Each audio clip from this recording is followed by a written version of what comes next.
So we are live on the YouTube. So good morning, friends. Welcome back to Saturday Club morning meeting. Today we have a very interesting topic, and that's interventional radiology in clinical practice. And to talk to us regarding this topic, we have Dr. Prerna Alwani. She's an interventional radiologist attached with Bailalami General Hospital, Vadodara.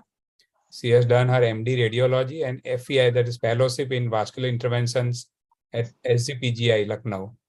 And her areas of specialization in interventions are urology, obstetrics and gynecology, peripheral vascular system, GI system, and musculoskeletal system, and thoracic interventions also.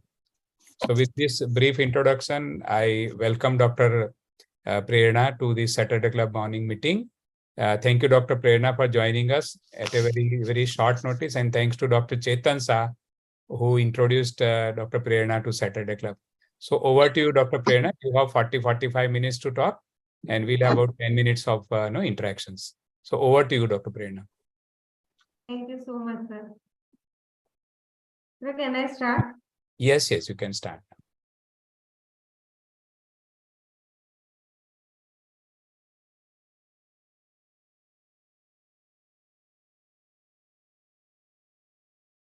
Yes, we are able to see the full screen. Okay. Yeah. So, myself, Dr. Prerna Alwani. Sir already gave my introduction. I have completed my MD radiology, and after completing radiology, I have done fellowship in vascular interventions from SGPGI Lucknow. So today we will discuss interventional radiology, role of interventional radiology in clinical practice.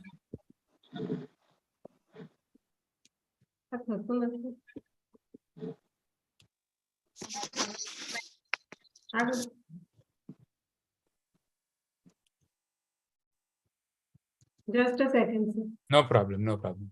It was moving actually when we tested, so you may do it again. No problem. You have started in time, so no problem. Take your own time.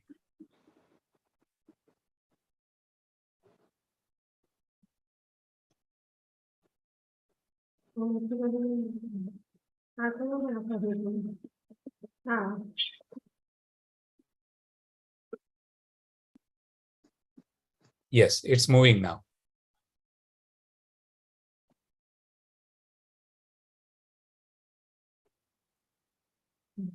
So interventional radiology is a new medical field which performs minimally invasive diagnostic as well as therapeutic interventions under imaging guidance. IR is currently a subspecialty of radiology. So interventional radiologists have completed the diagnostic radiology residency followed by training in interventions. So we do vascular and non-vascular interventions. Non-vascular interventions include percutaneous biopsy, fine needle aspiration cytology, percutaneous abscess drainage, percutaneous transhepatic biliary drainage, and ablation of the tumors, like in tumor in lung, liver, renal, etc. Vascular interventions can be diagnostic and therapeutic. It includes peripheral vascular interventions, GI, gastrointestinal and hepatobiliary interventions, gynecological interventions, and musculoskeletal interventions. So these are the few non-vascular interventions. This image shows thyroid ablation. This is the image of percutaneous transhepatic biliary drainage. This is the percutaneous abscess drainage. This is the image showing lung tumor ablation, percutaneous nephrostomy. So there are, before going for biopsies or fine needle aspiration cytology, we have to do some blood investigation like CBC, PTINR, and viral markers. So if the coagulation profile of the patient is altered, like if elevated INR, then we can avoid the biopsy and we can manage blood products. These are the types of biopsy gun that we use for percutaneous biopsy. The first image is automatic biopsy gun, and the second image shows semi-automatic biopsy gun, which comes with the coaxial system. We also do transrectal ultrasound guided prostatic biopsy. So, TRUS guided prostatic biopsy is commonly performed on outpatient basis. and it is not a targeted biopsy procedure. Sedation can be used for uncooperative patients. Before going for transrectal ultrasound guided biopsy, antibiotic prophylaxis is recommended. And usually 12 samples are taken from peripheral zone, from base, mid part, and apex. This is the case of percutaneous collection drainage. This patient presented with fever and abdominal pain 15 days after the post-Whipple surgery. CT scan showed large intra-abdominal collection. So under CT guidance, 16 French pigtail catheter was placed within the collection. So this is the image showing large collection and catheter was placed. We also do percutaneous interventions in hydrated cyst. If surgery is contraindicated or patient is not willing for surgery, so pair procedure can be done. Percutaneous aspiration, injection of spolicidal agent, and re-aspiration. So first of all, we puncture the hydrated cyst with a needle. After puncturing, we aspirate the content, and after aspiration, we inject spolicidal agent within the cyst.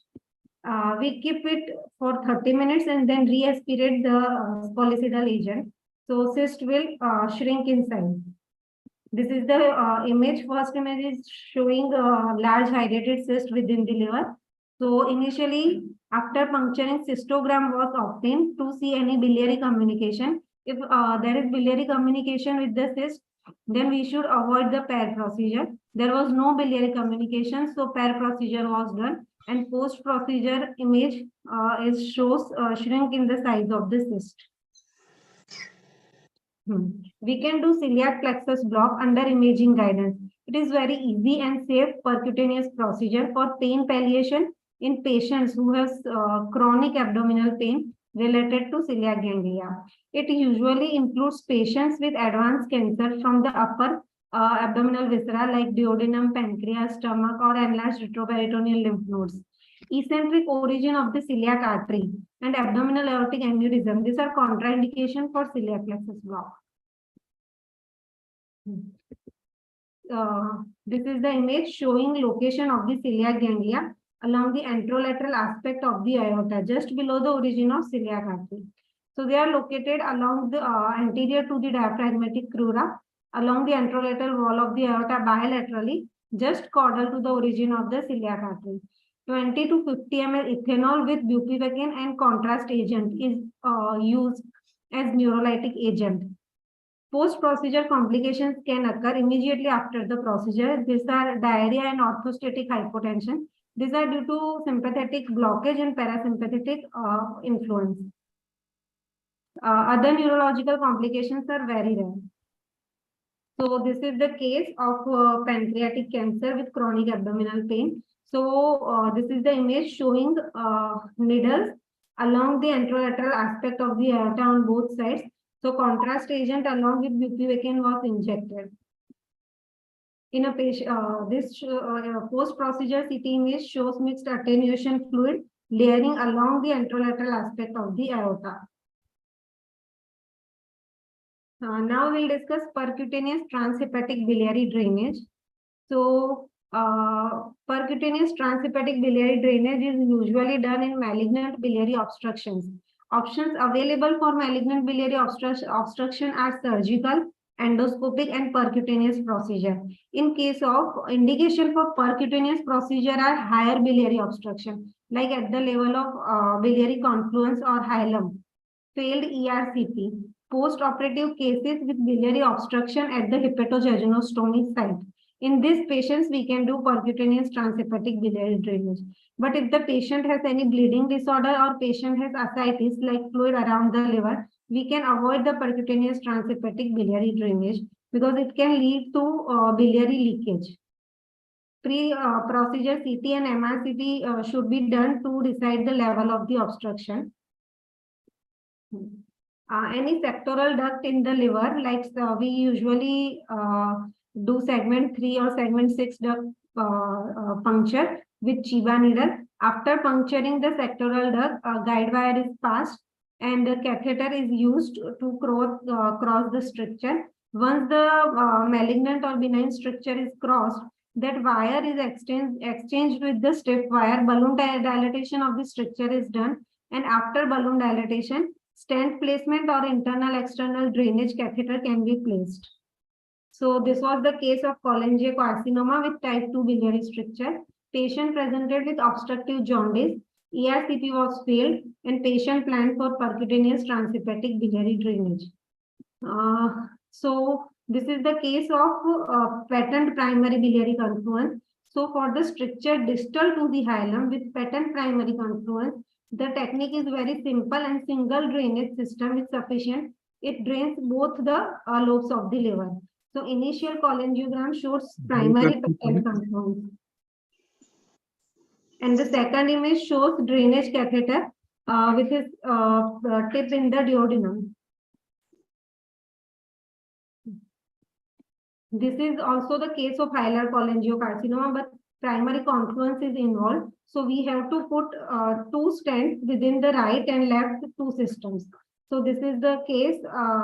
This is the last image. So shows one stent from the right lobe of the liver and the other stent from the left lobe of the liver. We do some thyroid interventions like thyroid. We can do RFA or microwave ablation in solid thyroid nodule or percutaneous ethanol injection in cystic thyroid nodule. So indication for thyroid nodule ablation are benign solid non-functioning nodules. If patient complains and surgery is contraindicated, then we can do RFA or microwave ablation. In functioning thyroid nodules, also if surgery is contraindicated, we can do thyroid nodule ablation. RFA is not recommended for the treatment of primary thyroid cancer because there is no evidence of its efficacy for malignancy. And in case of nodule with follicular cytology, 15 to 30% cases are labeled as follicular neoplasm and they are malignant. So in case of follicular neoplasms, ablation should be avoided. So this is the image showing second image. It is showing it pre-procedure solid thyroid nodule. Its volume is 18 cc. After the procedure, 2 months, it shrinks in size and reduced to 8 ml. And after on 9 months follow-up, it was around 3 ml. We also do percutaneous ethanol injection for thyroid cyst.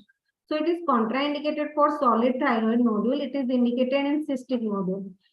During ethanol injection, sterile ethanol was injected to approximately 30% of the volume using 22 gauge needle. Just a second. આમાં પેલું charging લગાવવું પડશે.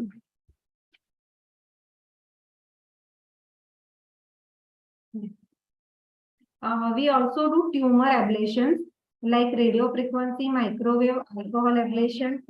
For tumor ablation, a typical goal is to reach the temperature above 55 degrees Celsius.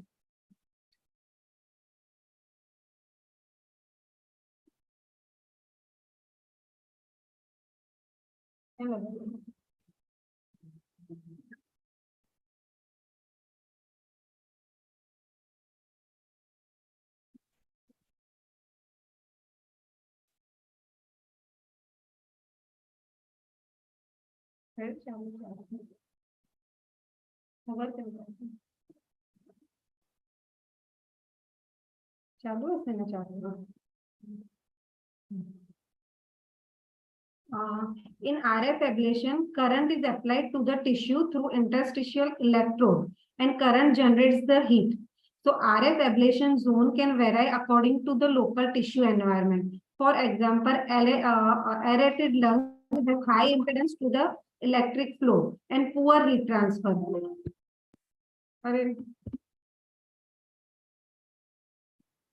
So RF ablation is suboptimal choice for lung tumor ablation. નથી થતું charging લો battery આમાં આવ્યું જ બહુ આમાં આવ્યો મેસેજ અત્યારે બંધ નહીં થઈ જાય એટલા માટે કહું છું.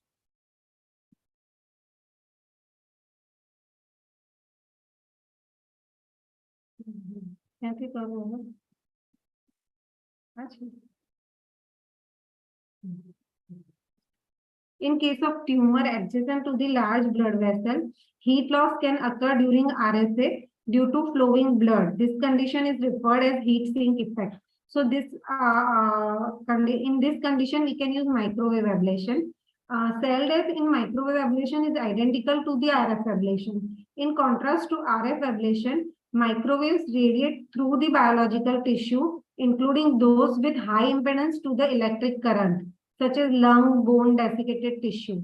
So microwave energy can produce faster and larger zone of ablation as compared to RF ablation.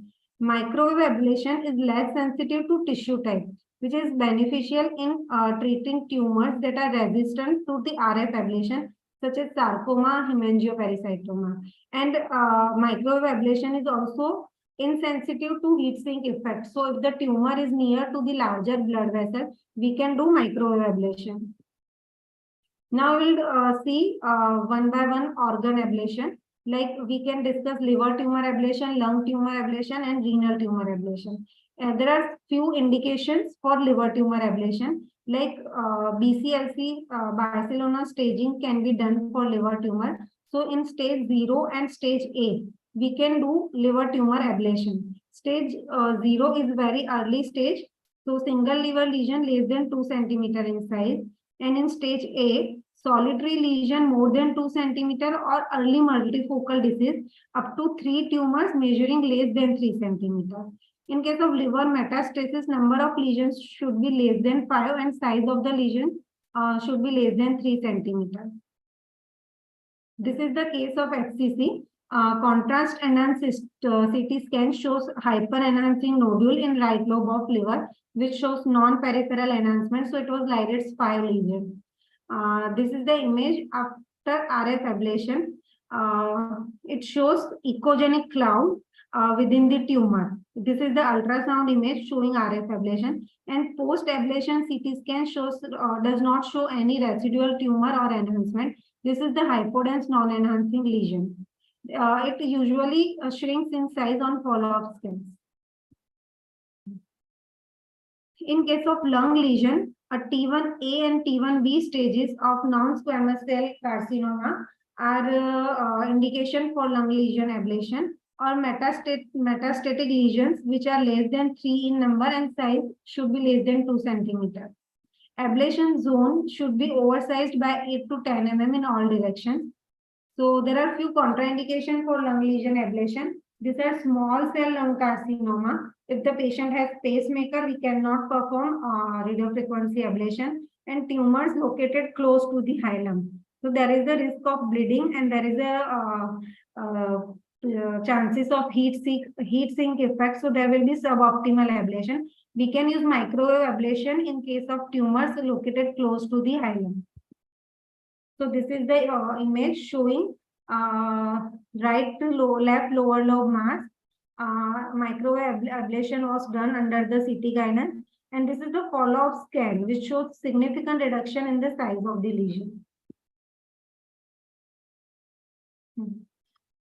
In case of renal tumors, T1A stage of the renal tumor, in which tumor that measures less than 4 centimeter in size, is the indication for ablation. So ablation can be performed under ultrasound or CT guidance. Percutaneous ablation can be performed on outpatient basis with IV sedation. And hydrodissection can be used for preventing injury to the adjacent organ. If the tumor is located close to the colon or spleen, then we can inject some fluid to separate the tumor from the adjacent organ. And after this hydrodissection, we can perform RF ablation. In case of renal cancers, which are located centrally close to the collecting system or larger vessels, we can avoid RF ablation because of suboptimal results. So this is the case of small hypervascular HCC, which is exophytic renal mass, and it was proven renal cell carcinoma. So microwave ablation was done under CT guidance, and post-procedure CT follow-up scan shows a significant reduction in the size of the lesion. This is the case of osteoid osteoma of the tibia in young patient. So microwave ablation of the bone tumor was done. This is the X-ray image and this is the CT image showing typical osteoid osteoma with nidus, and the ablation was done. So now we'll discuss vascular intervention. Vascular interventions can be embolization of abnormal leaks, embolization of abnormal vessels, or angioplasty or stenting in case of blocked vessels. Embolization procedures include head and neck tumor embolization. It can be pre-operative angioembolization or embolization in case of active bleeding. Transarterial chemoembolization for liver tumor. Others are uterine artery embolization, bronchial artery embolization, GI bleed embolization. Most common GI bleed embolization we do in pancreatitis from gastroduodenal artery or splenic artery, or post-pulse bleed from ligated gastroduodenal artery. We can also do pre-operative embolization in renal cell carcinoma or angiomyolipoma. In case of post-biopsy or post-PCNL renal bleed, we can embolize the pseudoaneurysm or AV fistula post-biopsy. We can also perform peripheral vascular interventions like embolization of slow flow or high flow vascular malformations. So we'll discuss one by one in brief. In head and neck tumor, juvenile nasopharyngeal angiofibroma and paraganglioma. These are the most common hypervascular tumors of the head and neck. So detailed understanding of the vascular anatomy of the external carotid artery is necessary for effective endovascular therapy. An effective embolization results in significant reduction of the blood loss during surgery and complete resection of the tumor. So we commonly perform pre-operative angioembolization in juvenile angiofibroma as it is very hypervascular. So this is the case of juvenile nasopharyngeal angiofibroma. So the first image shows abnormal blush from the internal maxillary artery. So angioembolization was done, and the second image does not show any abnormal blush. So during surgery, the blood loss is less. Now I'll discuss TACE, transarterial chemoembolization. It is the most commonly performed embolization procedure in case of liver tumor. It can be done for liver tumor or liver mets. So there are few contraindications for transarterial chemoembolization, like a patient who is already in hepatic encephalopathy, extensive tumor infiltration throughout the liver, or patient has portal vein thrombosis. So we can avoid transarterial chemoembolization in these patients. In case of portal vein thrombosis, we can perform transarterial radioembolization. So this is the case with a lyrate spire lesion in right lobe of liver. So this is the first image is the catheter angiogram. This is superselective catheterization of right hepatic artery and feeding tumor branch. So it shows abnormal tumoral blush in the right lobe. We embolize the tumor with a doxorubicin oil immersion. Doxorubicin is the chemotherapeutic agent. It is mixed with lipiodol oil mixture, which is ischemic agent. So we embolize the tumor with lipiodol and doxorubicin. After embolizing with the oil and doxorubicin mixture, we inject some gel form particles so that the chemotherapeutic agent remains in contact with the tumor for long time. And after embolization, this is the second image, which shows complete embolization of the tumor and there is no abnormal residual tumoral blush. This is the another case. This is the case of hypervascular abscess in cirrhotic liver. So embolization was done. The first image shows abnormal tumoral blush and second image shows embolization of the tumor. But on follow-up scan, there was some residual tumor. So after one session of embolization, there was we have done second session of embolization. During second session, also there was abnormal blush within the tumor. And after second stage, 2 stages of embolization, there is complete embolization of the tumor. So these are the CT images. Last 2 images shows complete embolization of the tumor. Hyperdense agent is within the tumor, which is lipiodol. This is the case of active bleed from the gastroduodenal artery. Patient presented with hypotension and HB level 4. So catheter angiogram was performed and it showed small pseudoaneurysm from gastroduodenal artery. So coiling was done with sandwich technique of the gastroduodenal artery. So post-embolization check angiogram does not show any refilling of the aneurysm and patient survived. This was the trauma patient which shows splenic injury. So catheter angiogram was performed and it showed CT also performed. It shows contrast extravasation at the lower pole of the spleen. So angiogram also showed some splenic arterial branch which was bleeding actively, and superselective angiogram and embolization was done. Coiling was done, and after coiling there was no abnormal contrast extravasation. This was the case of some head and neck tumor.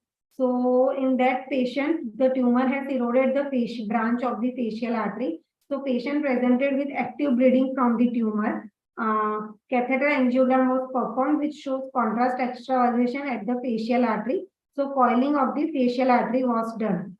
And post-coiling angiogram does not show any active contrast leak. This is the case of post-biopsy bleed from a segmental branch of the left renal artery.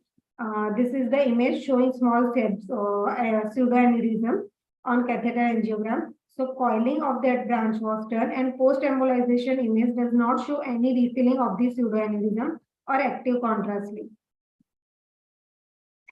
We can also do preoperative renal tumor embolization. As renal tumor, RCC and angioma are very hypervascular. So we can embolize the tumor before the procedure. This is the case of large RCC, which was planned for right nephrectomy. So angioembolization of right renal artery was done with gel form and coils, and patient operated on the next day without major blood loss. So this is the image showing abnormal tumor blush at the lower pole of the right kidney. And after embolization, there is non-visualization of the right kidney or tumor. We also do uterine artery embolization in case of uterine fibroids, dysfunctional uterine bleeding, adenomyosis, and uterine arteriovenous malformation. So embolic agent used for uterine artery embolization are PVA particles. Glue can be used in uterine arteriovenous malformation. So this is the image of the female with menorrhagia, young female with menorrhagia, and she was diagnosed as large fibroid in the uterus. Patient denied for the surgery because patient wanted to conceive, and patient was around 22-year-old. So uterine artery embolization was performed. So this is the first image. It shows catheterization of right uterine artery, which is the branch of internal iliac artery, and it shows abnormal blush from the dilated tortuous right uterine artery. And second image shows post-embolization image. The third image shows the catheterization of left uterine artery, and embolization of left uterine artery was also done. So in case of young female with fibroids, or in case of young female with menorrhagia, who patient does not want surgery. So in these patients, we can do uterine artery embolization. The fibroid will eventually shrink in size, and patient can conceive after the uterine artery embolization. We have to take care of ovarian artery. We should not embolize ovarian artery during uterine artery embolization. Otherwise, it can lead to infertility. We also perform bronchial artery embolization in case of massive or recurrent hemoptysis. So massive hemoptysis has been described as expectoration of large amount of blood ranging from 100 to 100 ml to 1 liter over a period of 24 hours. And most widely used criteria is production of 300 to 600 ml blood per day. Before going for bronchial artery anatomy, we have to define the anatomy of the bronchial artery. We can perform CT angio of the thoracic aorta before doing bronchial artery embolization. So usually bronchial artery originates at D5, D6 level from the descending thoracic aorta. So we have to look for normal anatomy of the bronchial artery. This is the image showing 4 types of the bronchial artery. We will not discuss in detail. We have also we have to look for aberrant bronchial artery and non-bronchial systemic circulation during bronchial artery embolization. As in some patients, even if we embolize the bronchial arteries, there is recurrent hemoptysis. This is because of there are some anomalous or aberrant bronchial arteries. So bronchial arteries always course along the bronchi, and the arteries that originate above the D5, D6 level, these are called as aberrant bronchial artery. So during embolization, we also check for aberrant bronchial arteries and non-bronchial systemic vessels. Non-bronchial systemic vessels are the vessels that does not course parallel to the bronchi, and they enter the pulmonary parenchyma through the pleura. So we have to check for a non-bronchial systemic circulation like intercostal arteries, branches of the subclavian artery, internal mammary artery, phrenic artery.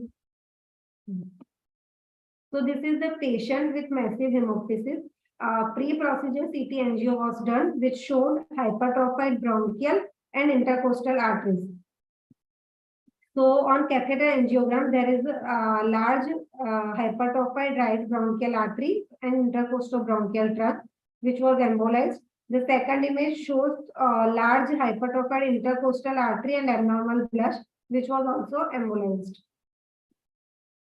This was the patient who presented with massive hemoptysis, and CT scan showed active bleeding from the right internal mammary artery. Catheter angiogram also showed bleeding from the right internal mammary artery. So coil embolization of the right internal mammary artery was done.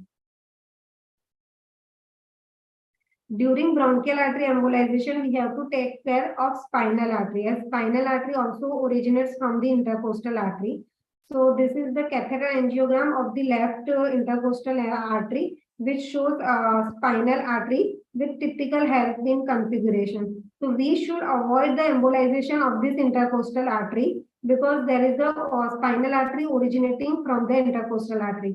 Embolization of this artery can lead to paraplegia due to spinal cord infarct. There are different embolizing agents we use for embolization like PVA particles, gel form, microsphere. We can also use glue or onyx and coils. Now we'll discuss vascular malformation embolization. Vascular anomalies are classified into hemangioma and vascular malformation. For hemangioma, 90% of the hemangioma will regress completely, and 10% are type of proliferating hemangioma. So we can do surgical resection or beta blocker therapy for the hemangioma. Vascular malformation are clinically assessed. MRI can be done for vascular malformation. We are classified into slow flow and high flow vascular malformation. So AV fistula and high flow vascular malformation, they require surgical resection or embolization. In case of slow flow vascular malformation, we can perform sclerotherapy. Venous and lymphatic are slow flow vascular malformation. So we'll see one by one. This is the case of slow flow vascular malformation. So sclerotherapy was performed. Cetral, which is a sclerosing agent mixed with air, is injected under ultrasound guidance with the help of scalpel within the malformation. This is the image showing slow flow vascular malformation, and under ultrasound guidance, this contrast agent and with citral is injected into the vascular malformation. It can lead to thrombosis of the vascular channels. This was the case of high flow vascular malformation. This is the high flow vascular malformation which was supplied by the branches of superficial femoral artery. So superselective catheterization of the feeder branch was done, and embolization of high flow vascular malformation was done with lipiodome and glue. Now we'll discuss angioplasty and stenting in case of peripheral vascular disease, renal artery stenosis, carotid artery stenosis, and interventions in mesenteric ischemia. So this is the case of a patient presented with claudication, and on angiogram showed short segment stenosis of the superficial femoral artery. So angioplasty balloon angioplasty of the superficial femoral artery was done. This is the DSA of the left external iliac artery, which shows active contrast extravasation at the site of injury. This was the trauma patient. So covered stent is placed within the external iliac artery, and it seals the leaking site. Now we'll discuss renal artery stenosis and indications of stenting in renal artery stenosis. So approximately 90% of the renal artery stenosis are due to atherosclerosis. Atherosclerotic renal artery stenosis most commonly affect aorto-ostial segment, including proximal 1 centimeter of the renal artery. Second most common cause of the renal artery stenosis is fibromuscular dysplasia, and it affects middle 2/3 of the renal artery. So in case of symptomatic patient with renal artery stenosis, symptoms are congestive heart failure, flash pulmonary edema, hypertension, renal failure. So these are the symptomatic renal artery stenosis patient. We should perform renal artery stenting in case of symptomatic renal artery stenosis patient.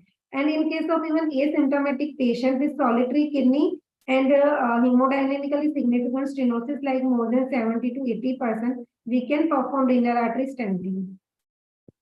This is the these are few indications for renal interventions in case of renal artery stenosis. So atherosclerotic renal artery stenosis more than 50%, it is more than 50%, and transstenotic gradient is more than 20 mmHg.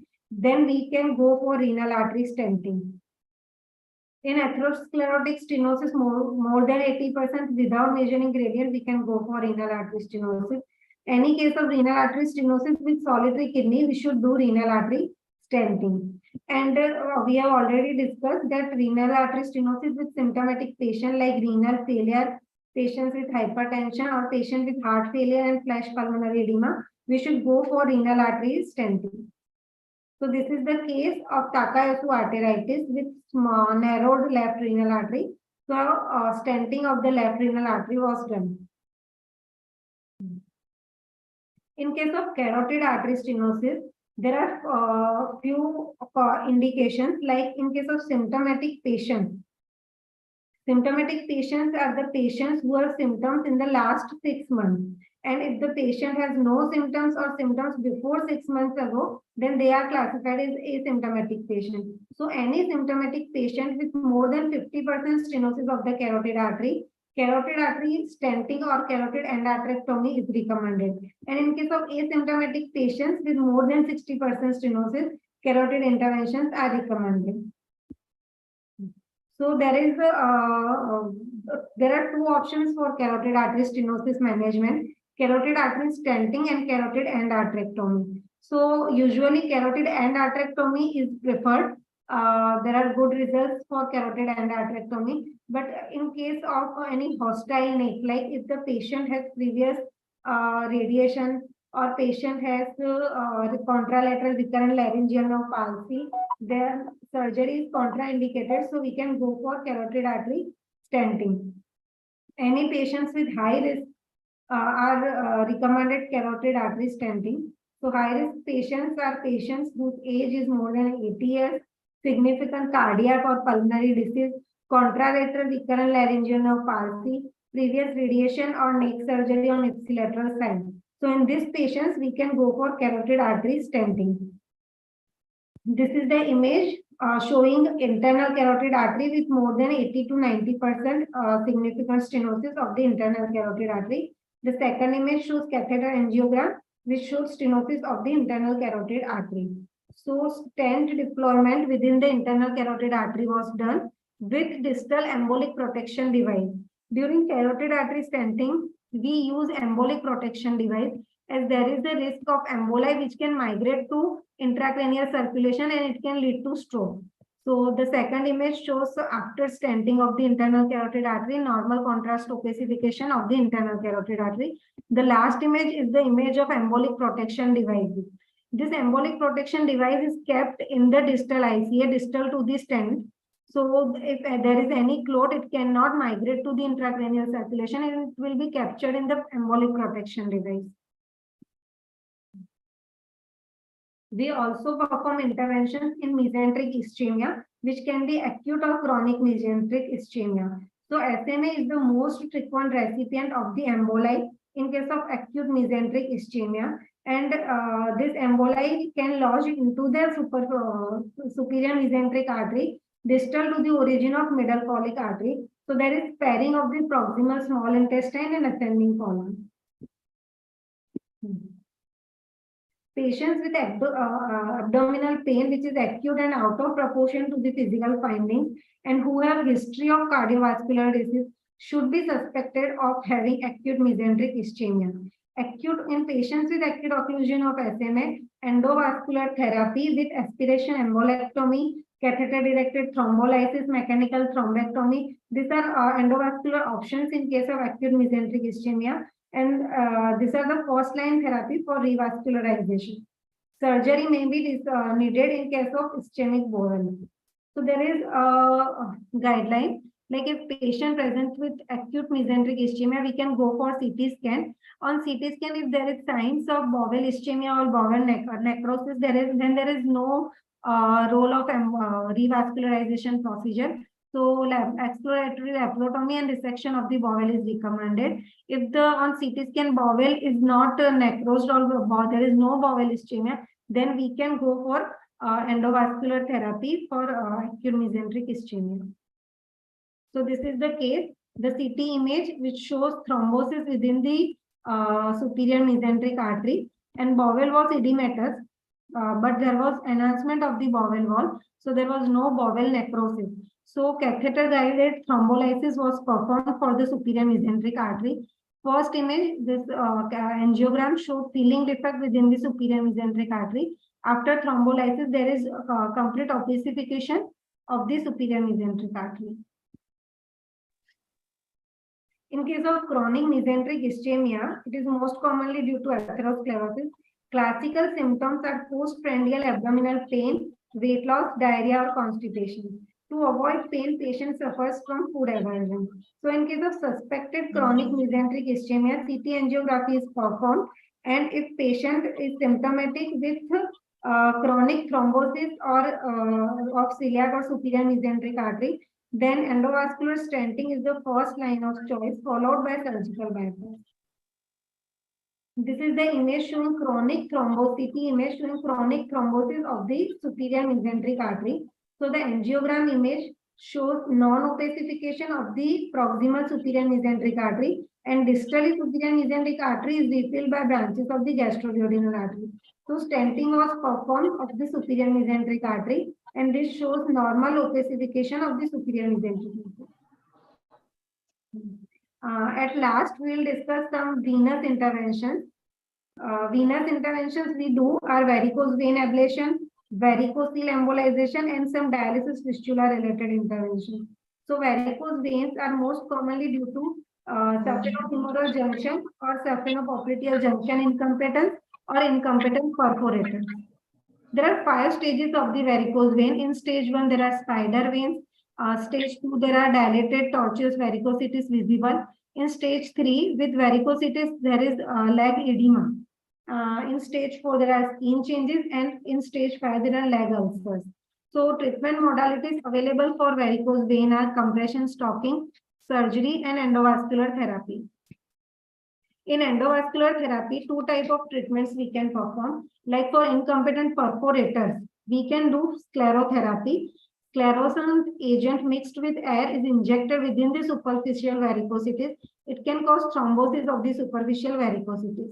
In case of large dilated great saphenous vein with incompetent saphenofemoral junction, we can perform endovascular laser ablation or RFA ablation of the great saphenous vein.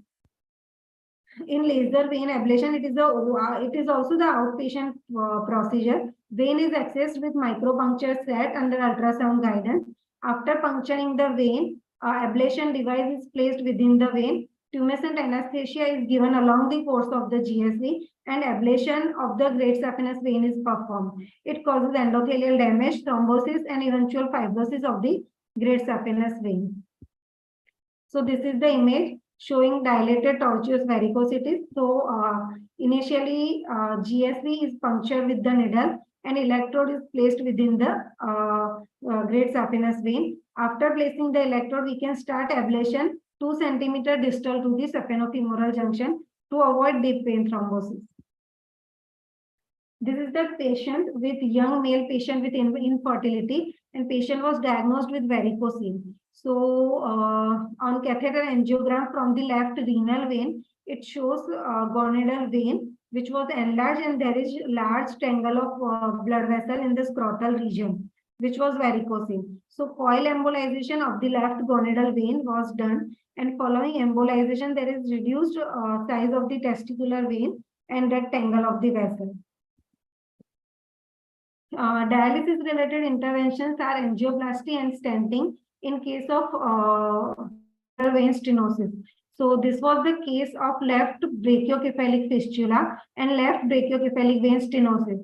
So initially angioplasty of the stenosed segment was done, but it was suboptimal, so stenting of the left brachiocephalic vein was done. This was another case of right brachiocephalic vein stenosis. So in this case also there was elastic recoiling even after angioplasty. So stenting of the right brachiocephalic vein was done. This was the patient with radiocephalic fistula. Patient had cephalic arch stenosis. This is the cephalic vein and this is the cephalic arch. So angioplasty for the cephalic arch was done. Thank you.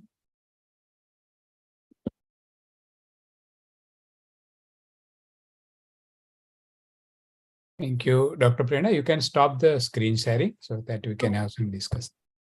Okay. Yeah. Okay. Thank you so much. Very extensive volume of work you have narrated. Yeah. We came to know about so many things that can be done with interventional radiology.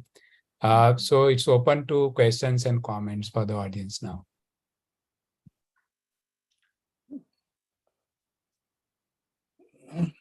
Too many procedures you have described, madam. Yes, sir. What are being really done at BAGH? Sir, at BAGH, we do non-vascular interventions. We usually do like biopsy, drainage procedure.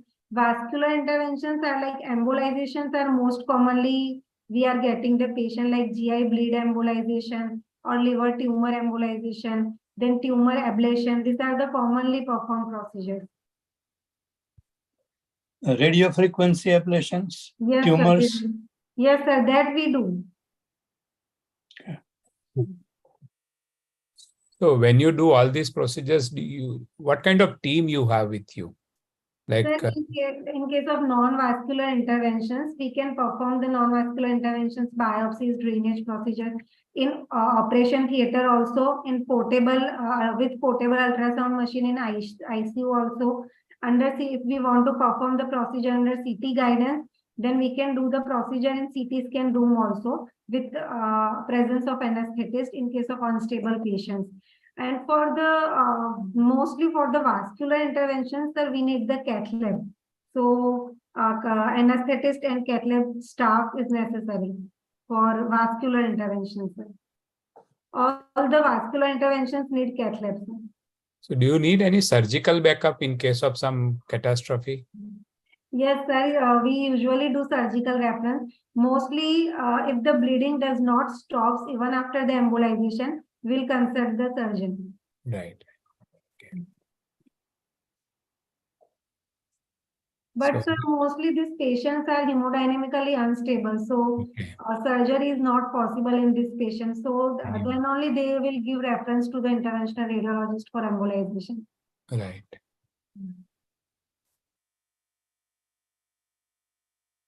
So if there are no questions or comments, we close the meeting here. Thank you, Dr. Prerna, for accepting our invitation. Thank you so much. Thank you all for joining. We meet next Saturday morning again. Thank you. And thank you, Dr. Chetan, for introducing Dr. Prerna to Saturday Club. Thank you all. Thank you, sir, for giving me opportunity in You're presenting. welcome. You're welcome. Thank you so much.